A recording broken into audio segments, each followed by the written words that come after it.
ভাগ্য যখন আপনার সাথে মশকরা করার সিদ্ধান্ত নেয় তখন আপনি বিশ্বসেরা ব্যাটসম্যান হলেও আসলে কিছু করার থাকে না। ভাবুন তো, আপনি ক্রিজে দাঁড়িয়ে আছেন, বলটা ঠেকালেন, অথচ সেই বলটাই আপনার চোখের সামনে দিয়ে ধীর গতিতে গড়িয়ে গড়িয়ে আপনার স্টাম্প ভেঙে দিল। নড়াচড়ার সুযোগটাও পেলেন না আপনি। আজ খুলনার মাঠে আইরিশ ব্যাটার হ্যারি টেক্টরের সাথে যা হলো তাকে আপনি কি বলবেন? দুর্ভাগ্য নাকি মুস্তাফিজুর রহমানের কোনো অদৃশ্য জাদুমন্ত্র? ক্রিকেটে এমন বিচিত্র আউট সচরাচর দেখা যায় না, যা আজ দেখল মতিউর রহমান স্টেডিয়াম। শীতের আমেজ মাখা দুপুরে গ্যালারিতে দর্শক নেই বললেই চলে, কিন্তু 22 গজের নাটকের কোনো কমতি ছিল না শুরু থেকেই। টস ভাগ্য আজ কথা বলেনি লিটন দাসের পক্ষে, ইচ্ছে থাকলেও ব্যাটিং পাওয়া হয়নি, কিন্তু বোলিংয়ের শুরুটা সে তো এক বিভীষিকা। আগের ম্যাচের কার্বন কপি যেন। স্পিনার মেহেদী হাসান এলেন আর পল স্টার্লিং যেন পণ করেই নেমেছিলেন প্রথম ওভারেই 3-4। স্কোরবোর্ডে ঝড়ের গতিতে রান, আর বাংলাদেশের বোলারদের চোখে মুখে তখন শুধুই হতাশা। ঠিক তখনই মনে হচ্ছিল আজকের দিনটা বোধহয় বোলারদের জন্য নরক হতে যাচ্ছে।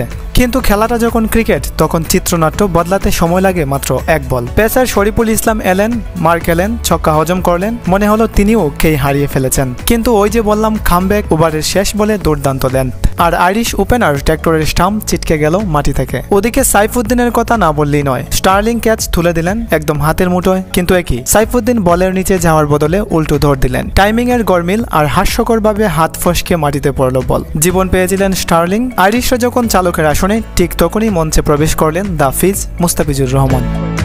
পাওয়ার প্লের শেষ ওভার, স্ট্রাইকে হ্যারি টেক্টর। মুস্তাফিজের বলটা আলতো করে ডিফেন্স করলেন টেক্টর। বল ব্যাটে লেগে পিচের উপর ড্রপ গেল। টেক্টর ভাবলেন সব ঠিক আছে, কিন্তু না, বলটা যে অদ্ভুত এক স্পিন নিয়ে পেছনের দিকে গড়ানো শুরু করেছে।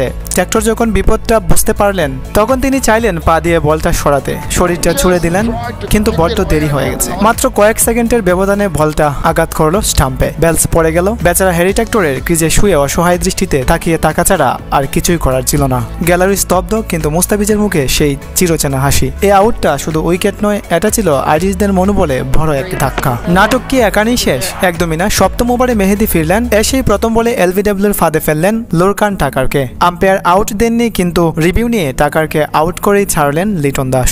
হ্যারি টেক্টরের ওই দুর্ভাগা আউট আর মেহেদীর ওই ফিরে আসা ম্যাচের মোড় ঘুরিয়ে দিল নিমিষেই। ক্রিকেট আসলে এমনই, এখানে এক মুহূর্তের বল কিংবা একটুখানি দুর্ভাগ্য আপনাকে হিরো থেকে বিলিয়ন বানিয়ে দিতে পারে চোখের পলকে।